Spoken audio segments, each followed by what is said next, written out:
Good afternoon to you. It's 2 minutes past the hour of 3 in a cold Johannesburg afternoon. My name is Sifiso Mahlangu. Welcome to the Politics Hour. Welcome to Polotiki. This afternoon, I'm seated with the leader, the president of the PAC, Mr. MOLOTO. So much to talk about. And after the break, MUSEBENZI ZWANE, former Minister of Mineral Resources and Transportation Portfolio Committee Chair in Parliament, is coming to chat with me. Don't move that dial. You're live on Polotiki, channel 500 on your StarSat compliance. Mr. MOLOTO, welcome you to the show. Thank you very much. I'm happy to be here. Yeah, Commander. Yes, yes. Good to see you. Thank you, thank you. Very, very happy. When we start, I just want to take the opportunity on behalf of the Pan-Africanist Congress of Azania to pass our condolences to the family of James Mdlalosi. James Mdlalosi is the founding president of NACTU, National Council of Trade Union. Earlier on, he also led the NACTU, KUSA ZACTU as a federation. He passed away on Friday. May his soul rest in peace, and we pass our condolences to the family. Our condolences are with them. We also want to send some condolences to the Mhlongo and Twala family. Yes, on the falling of entertainment powerhouse, Mama Mary Twala. May her soul rest in peace. Yes, no, sure. So may her soul rest in peace. So much to talk about this afternoon. Sure. I wish I had all day. Last time I saw you was at the elections on the floor. Congratulations on the few seats you got. Israel too. Africa. Look, we would have loved to. The PAC is not impressed with one or two few seats because they are not really returning the land. They are not making impact in terms of what we stood for as a party and as a liberation movement. We would like the seats that will make impact on the changing the life of the people and also on the agenda of Parliament. Because the agenda of Parliament, we are not happy with it at the moment. We don't think it's going to the direction where our people that we fought for benefit. Let's address the elephant in the room, Mr. MOLOTO. Who is the president of the PAC? I know you are on the ballot paper. May 8th, there was an election. But there is a faction, there's a pocket in the PAC that claims that another individual is the democratically elected president of the PAC. Let's have this conversation. Sure. Who's the president? What does the Constitution say? And why are there two factions with two presidents? Look, as I've indicated, you said there's a faction claiming. Look, PAC is one, it has always been one. And you rightfully went to the elections.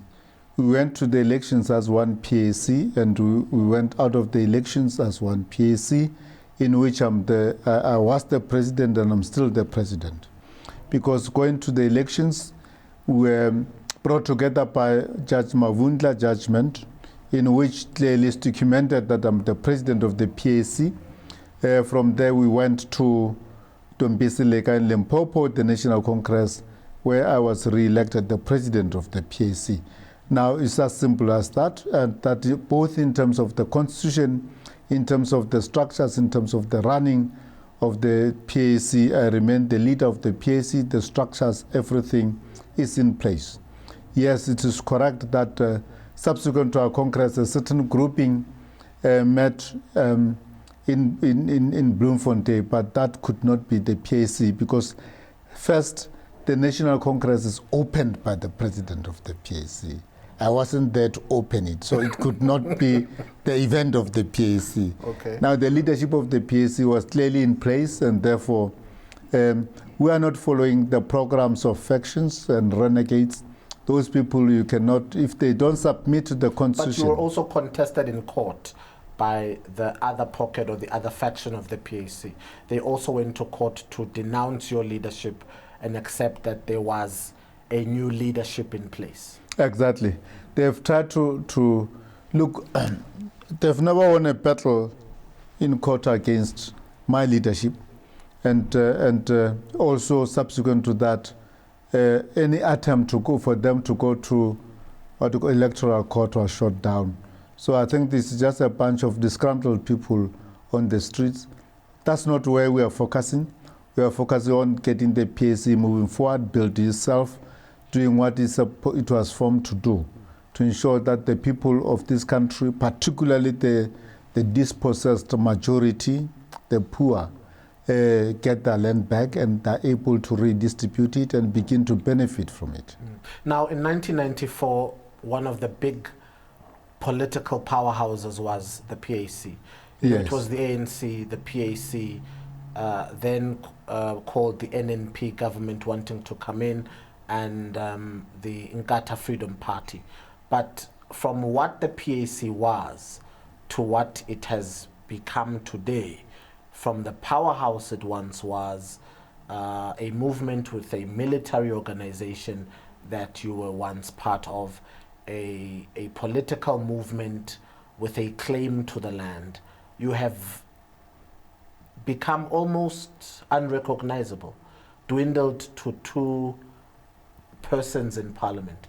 What went down from 1994 to the year 2019? What was the impact that hit you so badly that your members have almost left you? Yeah, look, clearly the PAC entering into the negotiated settlement, in which it was really playing no role. It was coming from the periphery. It was outmaneuvered there. There we must admit that as a party we were outmaneuvered by those who negotiated, because the negotiations was about the issues which were negotiated, if you like, secretly long before. And the leadership then could not respond appropriately to that. That impacted on the PAC because most of the most educated and learned leadership of the party that they decided to begin to go and look for work in different institutions, where lawyers, were advocates, and all sort of other. And as they integrate, they left the PAC leaderless, only with a few people, and that could not be able to take it forward.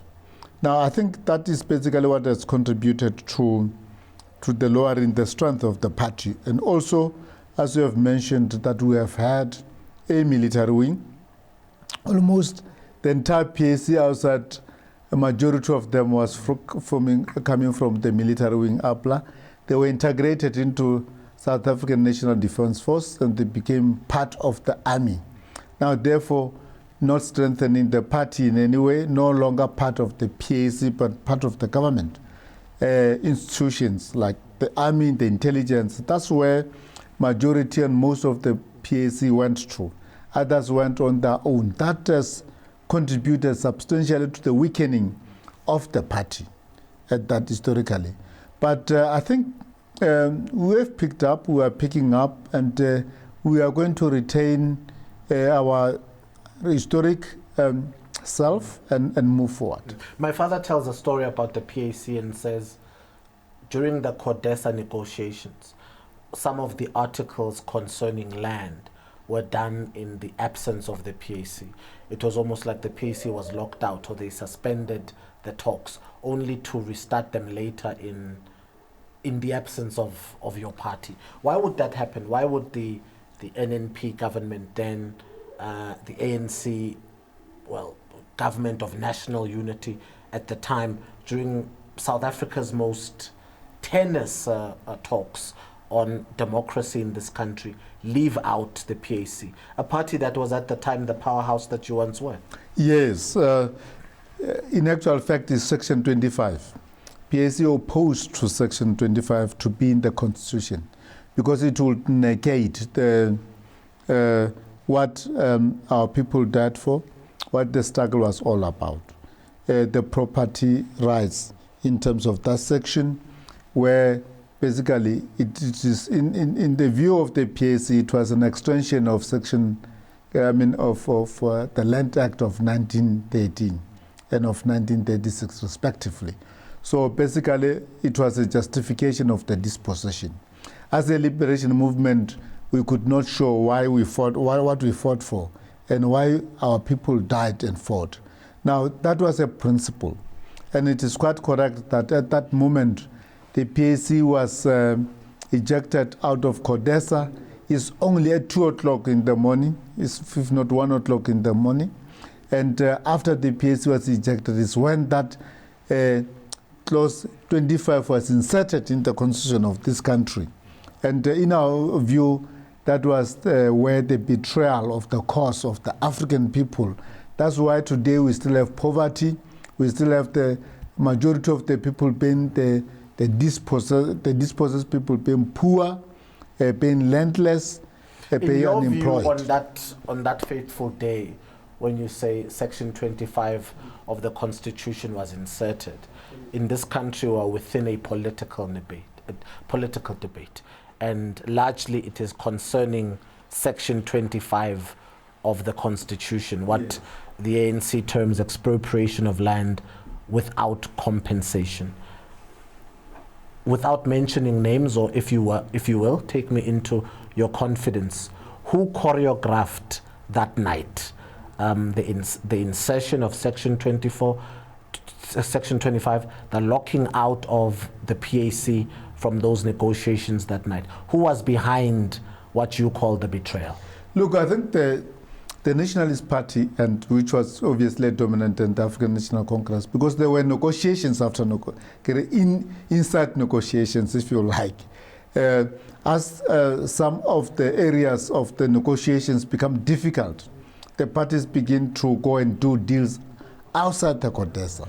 And that deal between the African National Congress and the National Party, largely led by the clerk at that particular stage, it is the one that has led to the chasing away of the PAC and clinching a deal on the land on Section 25. That is that Section 25 that has completely injured this country, the poor people in this country. Today, what is called the triple evils, poverty, unemployment, and inequality stem from that clause. Because how do you expect a dispossessed person to make progress? The landless, the basis for land, I mean the basis for progress socially. If you have to change your life as a person, you need something, and that thing is a land. Because upon land you are able to build your house. But there's another school of thought, Ntate MOLOTO, that says we are now building a democracy. And it is a democracy fitting, a democracy justifiable, a democracy that is non-violent or should be non-violent, non-sexist, non-racial for all. Shouldn't then you say, as a party in this democracy, let's build? What are the gains of this democracy? Let's not fight ancient apartheid laws, but let's stabilize to develop this country. Why don't you join another movement? The EFF has similar policies than you. The ANC exists. Why don't you rally your membership, albeit small, behind a new party and say, let us work together to build this democracy? Well, PAC has never have a small membership. PAC's membership... Well, relatively smaller than... Well, at this point, much smaller than the ANC, the DA, and the EFF. No, you talk about the vote. In terms of the membership, the political parties membership do not necessarily differ much from each other. And when you talk election, you talk... But let me go to your question. Look, we're still governed by largely the same framework of laws that governed us during apartheid. The framework is the same. And unless and until you begin to undo that framework, you cannot begin to make progress. But when you are saying some parties like EFF and the like, those parties come and recited exactly what the PAC founding fathers said when the PAC was founded.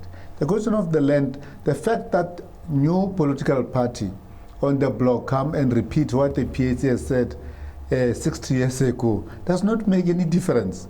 If you are a government, the PAC talks about the interest. Democracy is a very dishonest statement on its own. It does not exist. Democracy is a dishonest statement on its own.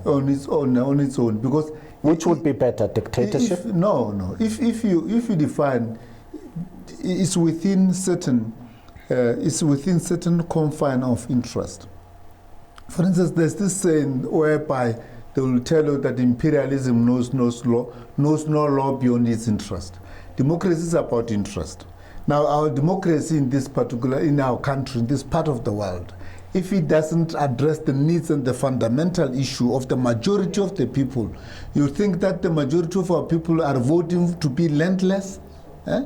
Now, therefore, when we say this ZWANE statement is that it's not attached to the aspiration and the needs, the day-to-day suffering of our people. Once it's contextualized, to say, even those who claim to be leaders and say, look, but I've been elected by people in the informal settlement. Am I improving their lot? Or am I leaving them to where they are? So you're making a statement against expropriation of land without compensation, but in your interest it should be land return. Look, how will land return be facilitated in a country of 60 million people, many of whom are the majority, many of whom, as you say, are landless? It's going to be chaos. There must be some sort of structure towards returning the land. In interest groups, we must study food security. We must study racial impartiality. Those are some of the sciences that need to be applied as we aim to return the land. I don't think, Mr. Moloto, it can just be a blanket statement to say, well, we want the land and so we're going to take it. There's got to be some law. Don't you agree?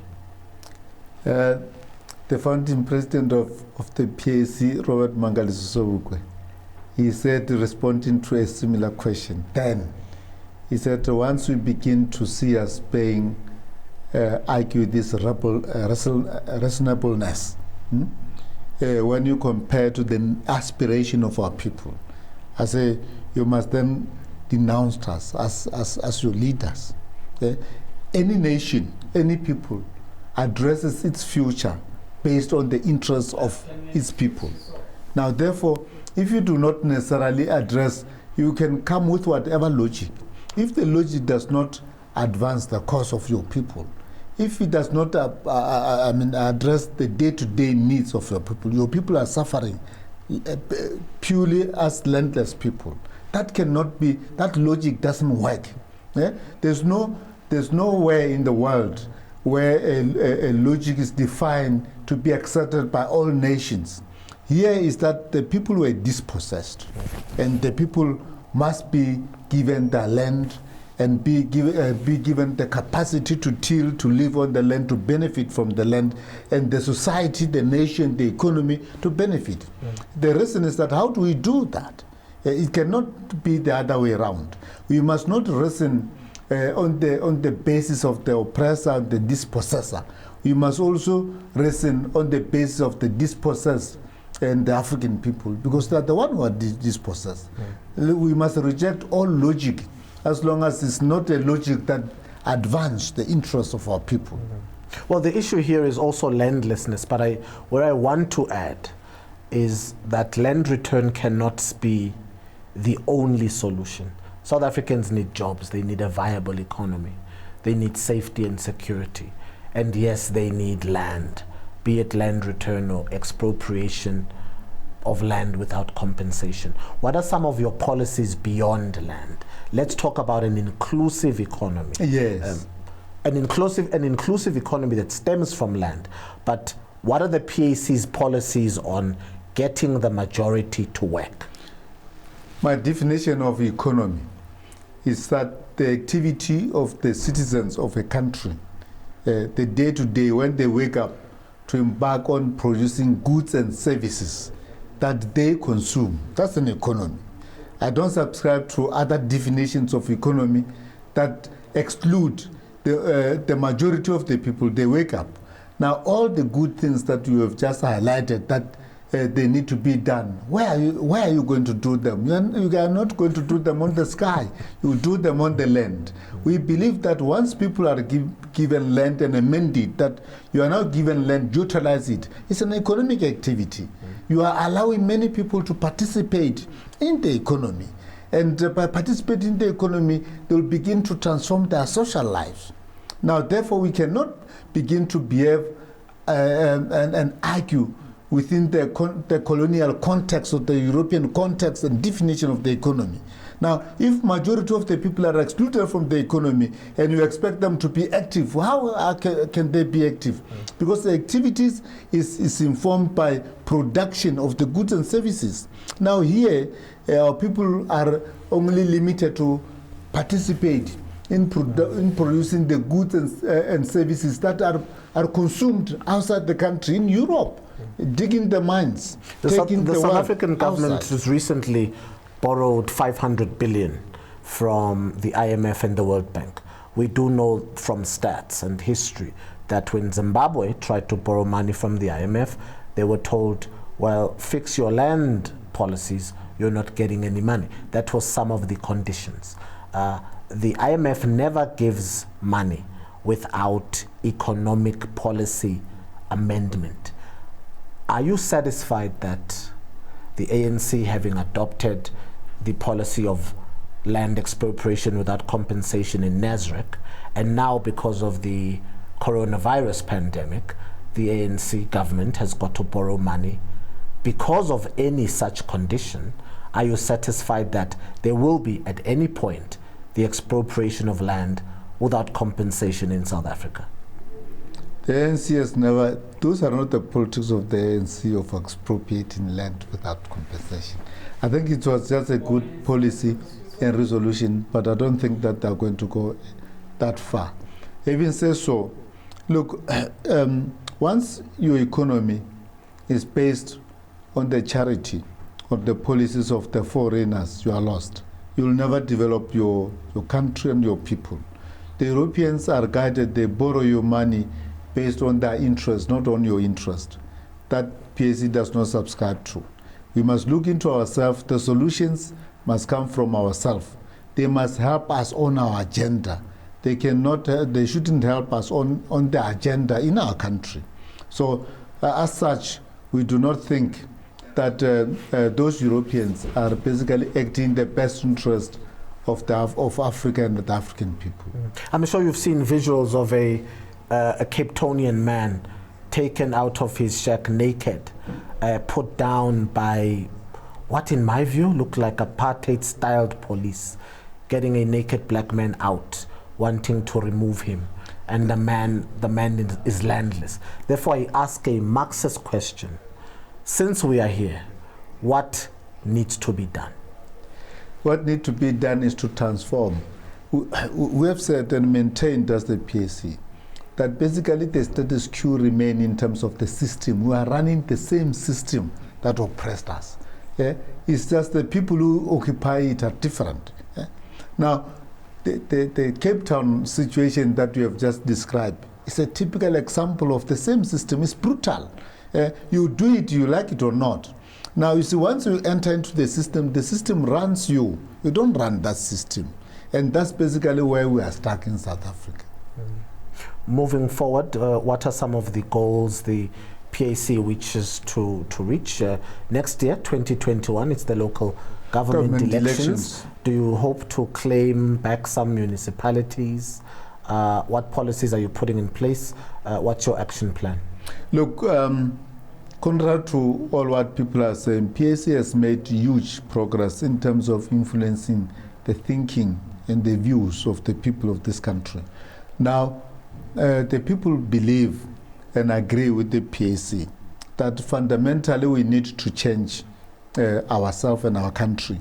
We must begin to take control of ourselves. Now, and we believe that this realization will lead to serious gains for the PAC in the next local government election 2021. Will you and Mr. Gwede Mantashe ever make peace, Mr. Moloto? He must stop his activities within and around the PAC. Now the PAC must respect the PAC. We will not make peace with anyone who is disrespectful, who disrespect us as a party, and begin to embark on the activities that are disrespectful. Yeah, on a different show, I'll have you and the chairman of the ANC on the green couch talking PAC and other politics. That will be great. I'm looking forward to that. In this country, we have another pandemic, Mr. Moloto, sure, which is gender-based violence. In short, feminism. Women are getting butchered at every corner, and the more it gets reported, the more the stats escalate, the more visuals we see. As a man, as a father, as a leader of one of South Africa's oldest movements, I need you to say a word to our men.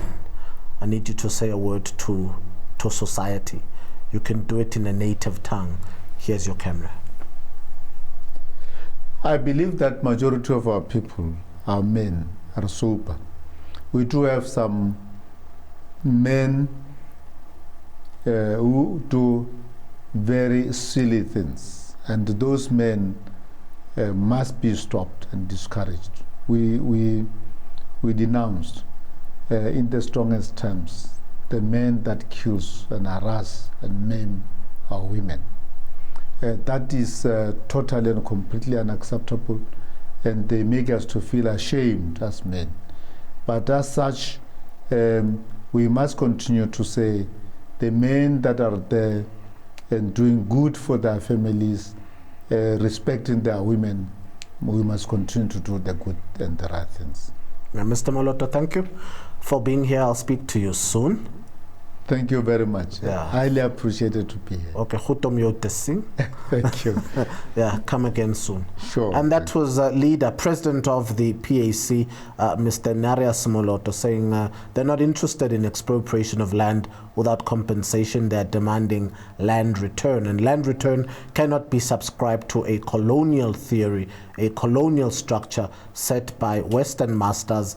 It is for the Africans to determine on which terms they want land back. Interesting views indeed. Stay tuned. After the break, MUSEBENZI ZWANE. Yes, former MEC in the Free State. We discuss Fred Dairy Farm and other politics after this. My name is Sifiso Mahlangu. Don't move. You're live on Channel 500.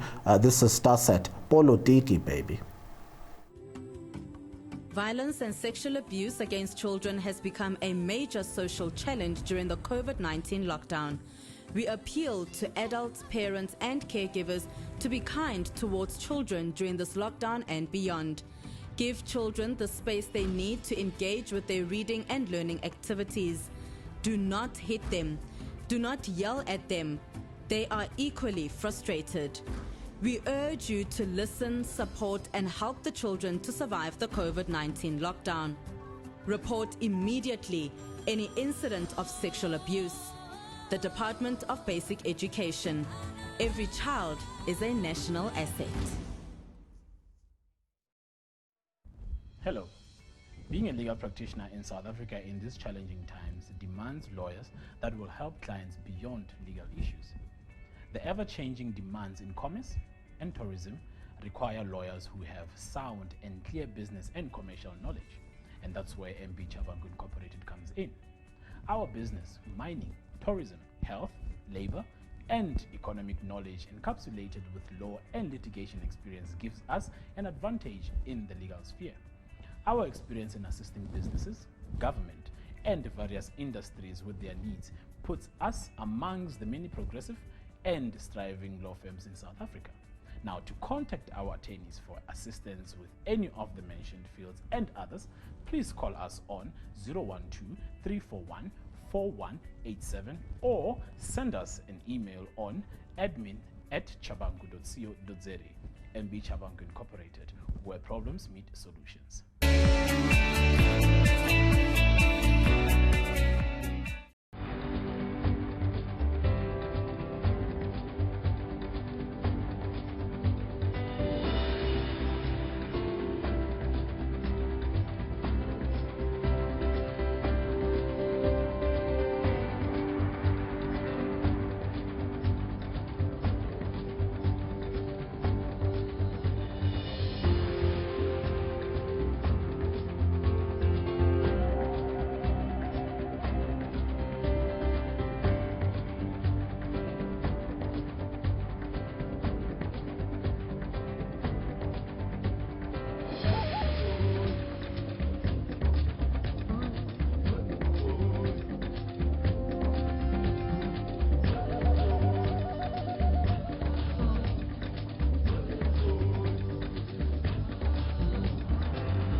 Welcome back to Sunday Afternoon Live with Sifiso Mahlangu. This is Polotiki, your politics hour, every Sunday. Consider it a type of prophetic church, if you like, a political one at that. We had Nares MOLOTO, PAC president, before the break, and now MUSEBENZI ZWANE, chairperson of the Portfolio Committee on Transport, former Minister of Mineral Resources, is sitting on the hot seat this afternoon. Mangeta, welcome you to the show. Thank you very much, Sfiso, and your listeners and those who are watching at home. Niphile kahle? Hayi baba siyaphila. Inkinga ayikho niphile njani? All right, very, very well. Thank you very Bahle much. Mpumalanga. Siyabonga. Free State nakhona. Sithokoza kakhulu. Bayathokoza nase Free State. Yeah. I want to address the elephant in the room first. Yeah. Let's talk about Freda Dairy Farm, man. It's Yeah. been I can't count the number of stories I've written, subbed, presentations I've made, interviews on Freda Dairy Farm. And it takes a turn every afternoon. And to me, I think as a writer, it seems like the DA is reaching far to find you guilty for Freda Dairy Farm. What happened at Freda? Well, as everybody knows, in Friede there is a town called Friede and people, and of course the Friede Dairy Farm that is being not so well looked after because of these stories that changes from day to day, which is actually the biggest dairy to be owned by black people in South Africa. Should it have been properly supported, we will be saying today as we speak, we have truly empowered black people when it comes to the issues of dairy and its products. And then what happened?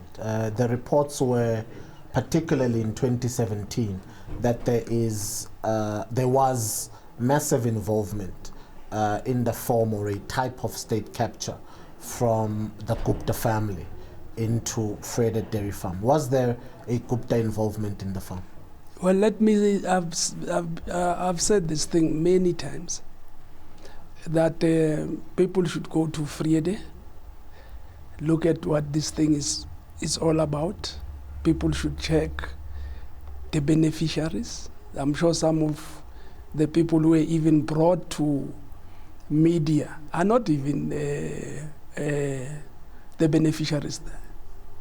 DA decided to take people in Friede and tell them what to say. Some of those people, like Dr. Khatebe, desperately wants to see me now that he's no longer with DA. I have accepted that kind of invitation. They want to come and tell what they were told to say in the media. This story, the long and short of the story is that those who are controlling our resources here in South Africa wouldn't allow a black man to run such a big operation. One of the MPL at the time when I was still in the Free State came to me to say, no, my brother can run this thing better. He's qualified. I said, why don't we give the owners, which are Africans, a chance? If they are failing, then we'll intervene and bring other people. And from that particular time, moving forward, story after story about that Friede Dairy. The truth about that thing is that the media wants to see that thing dead. And it's not the media, those who control media, the minorities, not all of them, those who think in order for you to be something in this country, you must actually go and kneel down and ask from them. Will not let that Friede Dairy alone. It's going to be go after up until it's dead, or up until somebody has taken it, and that somebody is reasonable in the eyes of the people running the media today. So in early 2017, you gave me an exclusive interview early in the morning concerning the mining charter. And we sit on the white couches and you say to me, they're going to come after me for this charter. And you held a document like this as we were in this interview. Some people say they understand that right now, how some pockets of the media came for you, how the mining communities, particularly those owned by white monopoly capitalism, came for you because of the mining charter. I don't need to remind you of those days.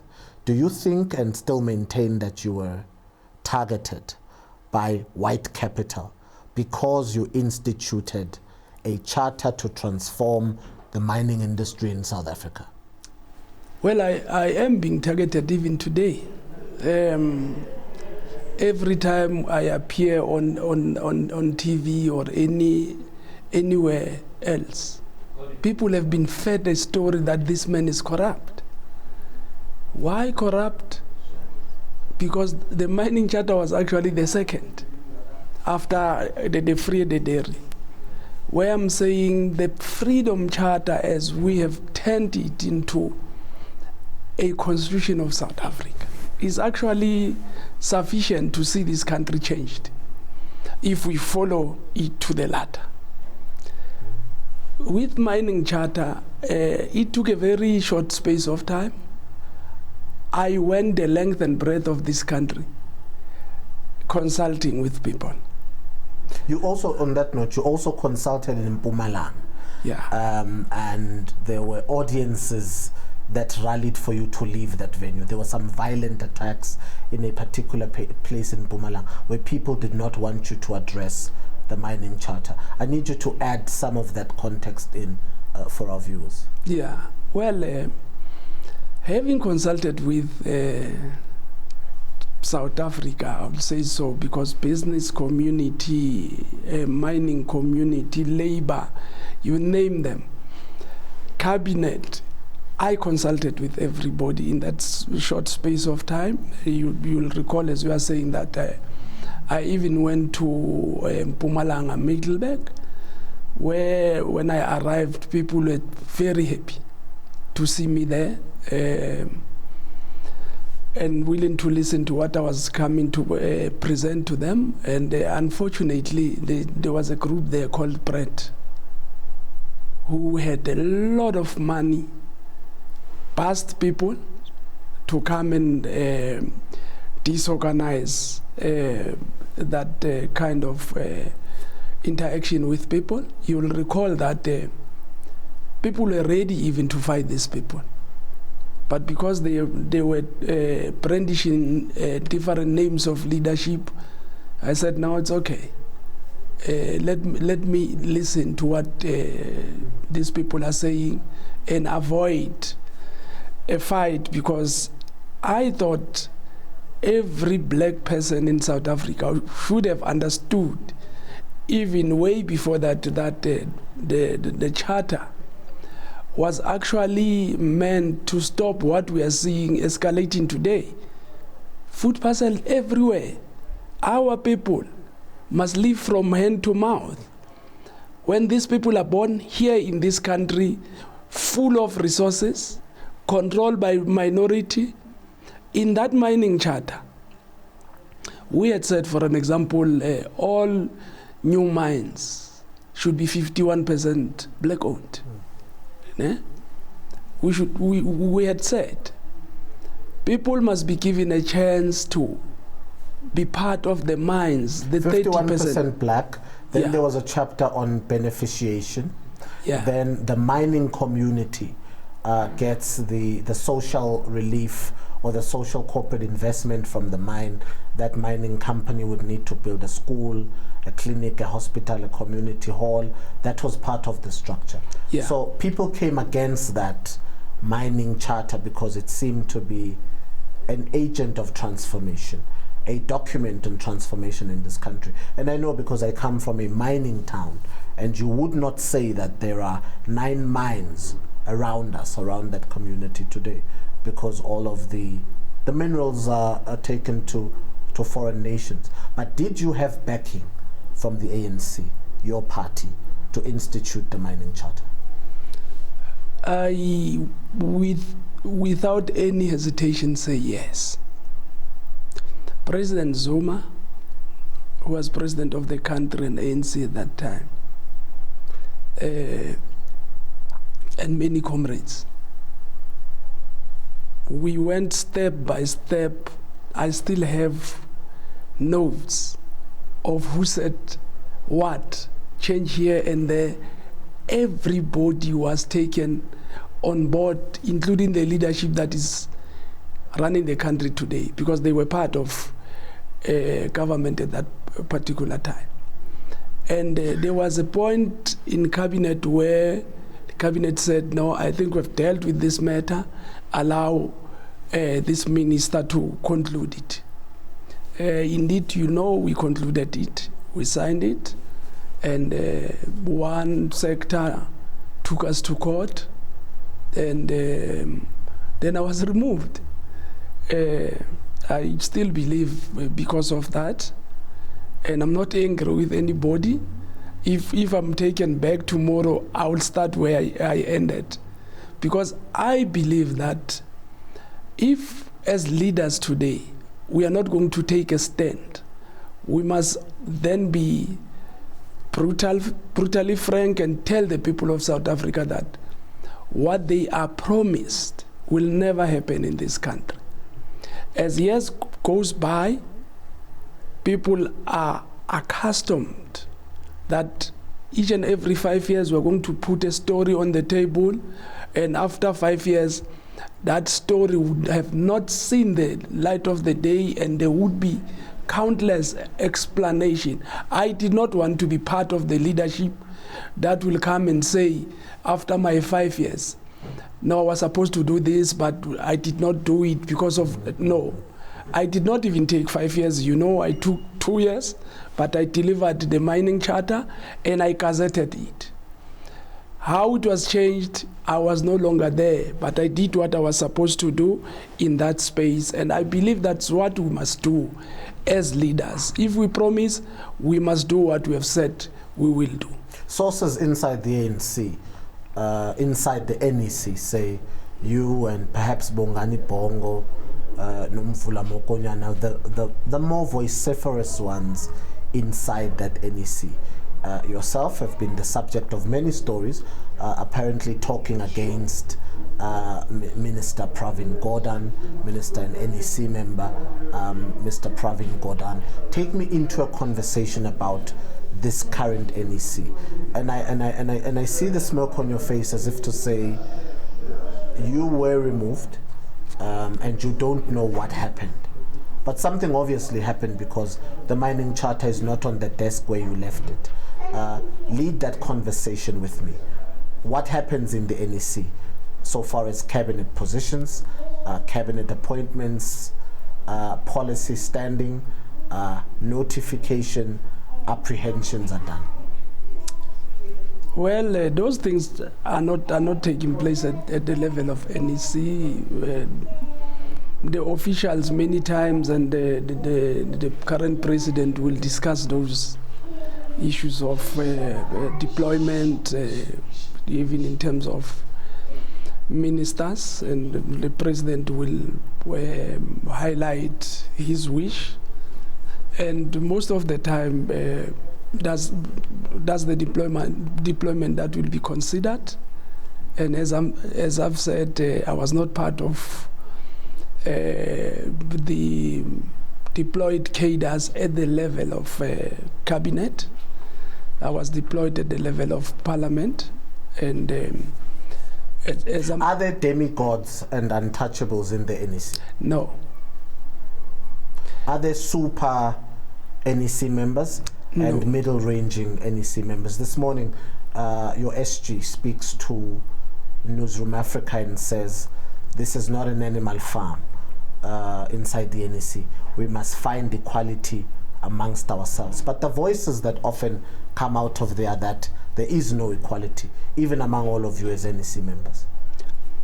Well, what makes me very happy, I must say, there are a lot of debates there in that NEC. We don't agree all the time, but we're finding space to convince each other on different matters. I'm sure you would have heard even the statement that was released, the last statement of the last NEC, which was 2 weeks ago.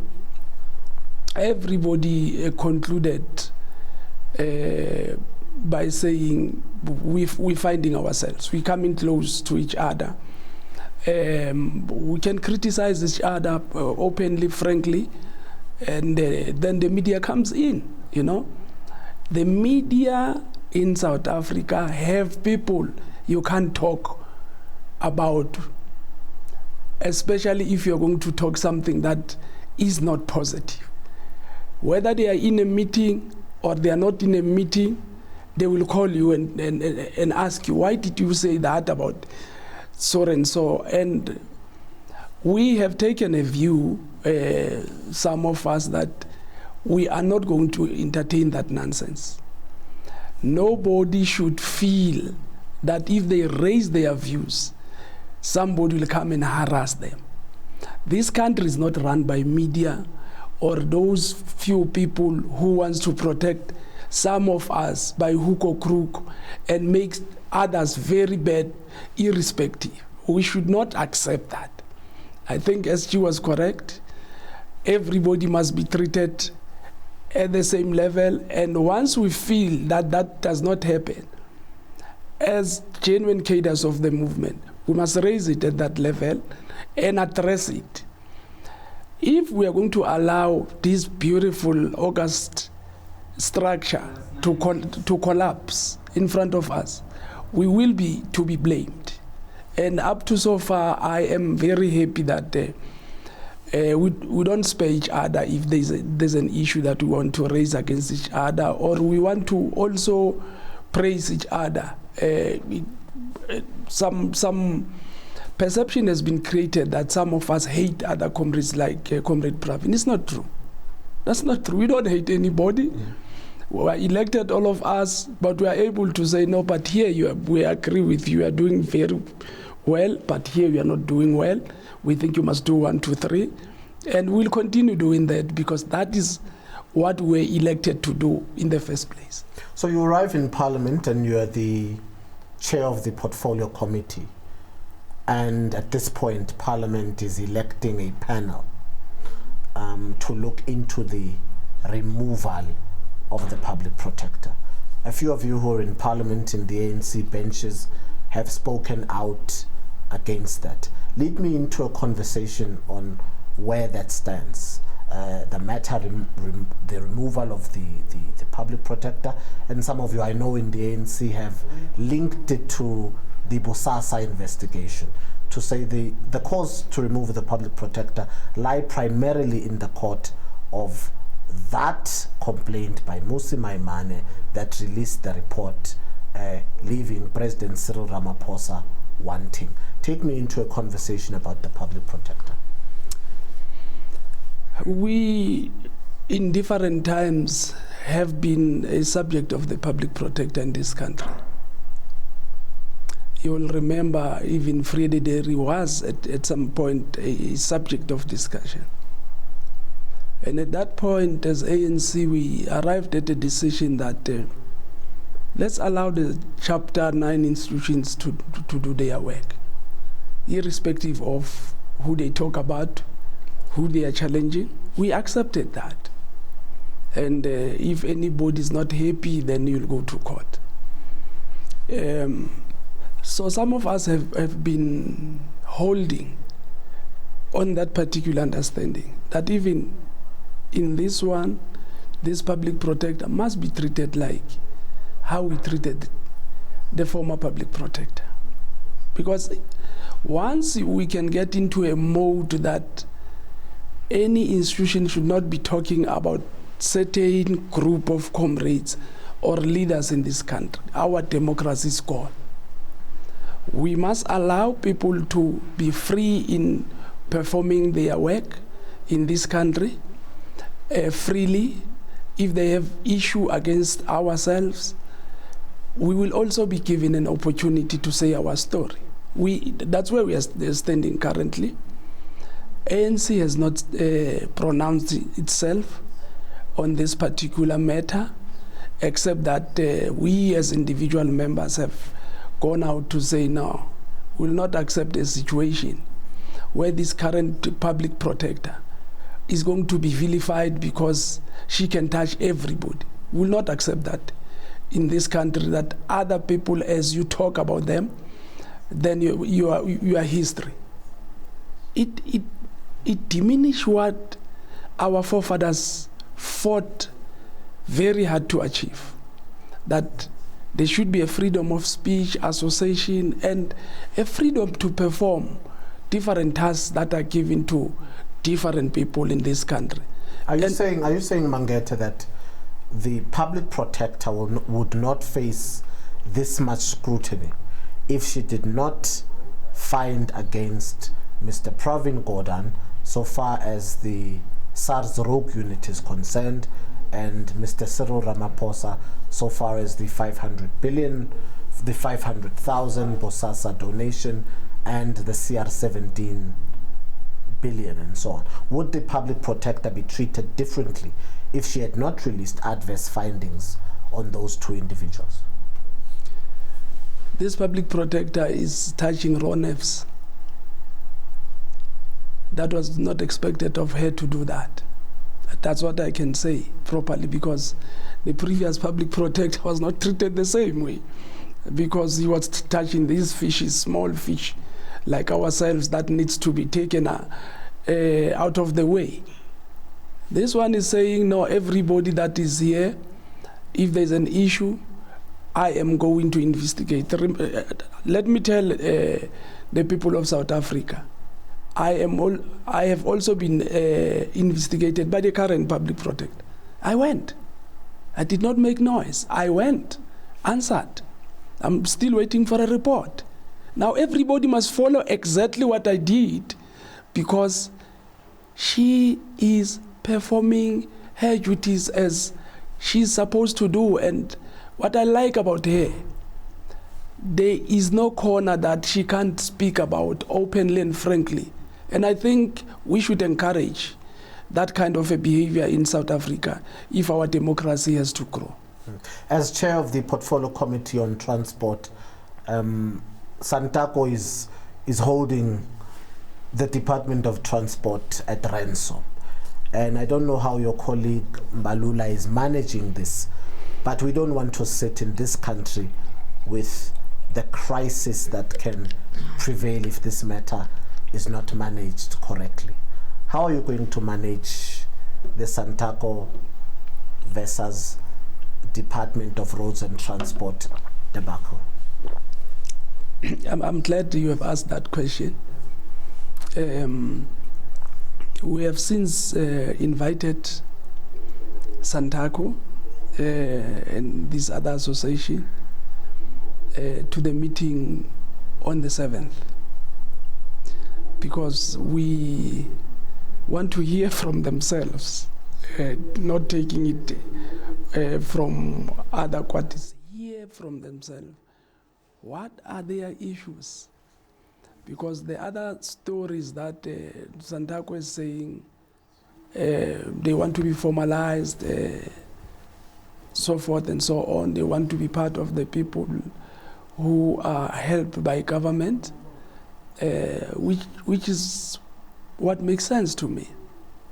So we'll have a frank meeting with them on Wednesday, confront issues, and try to bring the parties closer together and deal with this thing, because we must encourage SANTACO and everybody that is in the taxi industry to look after that industry very well, because it's one of the few industries that are controlled by Africans in this country. And it's the industry I don't know if the security cluster can manage if that industry went out on the streets. So it's not just a black managed, black owned industry, it's also a potentially violent industry that might bring a lot of threat to you as a governing party.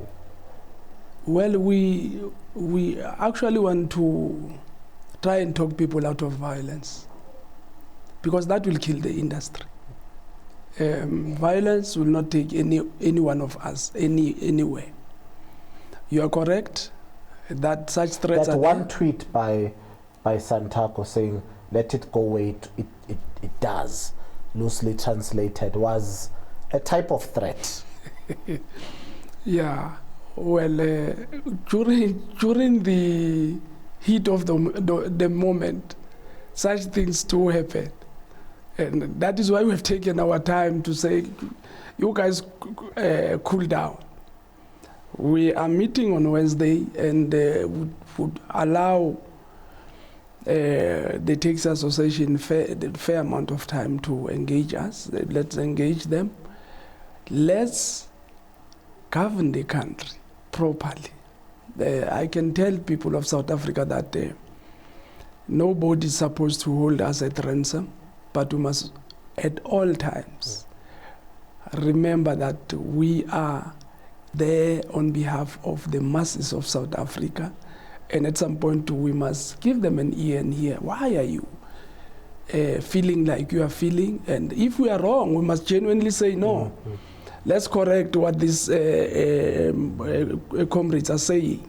They are right. If they are wrong, we will tell them no, but we think that's not, we are supposed to be dealing with this matter. So we'll be frank when we come to those issues.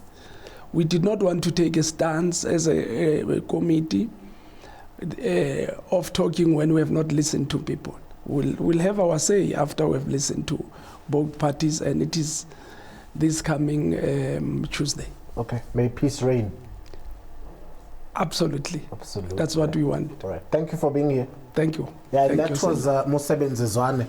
Umangethe ukhuluma nami nge-transport, nge-Freight Dairy Farm, nokuvikela u-public protector. Ethu public protector makangahlukunyezwa ngoba thinta abantu abangathintwa. Ngoba thinta ama-elites ongqongqoshe be-society, mabavikelwe bonke ama-chapter 9 institutions ukuze kube nenkululeko yoluntu. Thank you for watching. We're on channel 500. My name is Sifiso Mahlangu, Polotiki. Thank you for watching. Pray for South Africa. It's a good afternoon from me.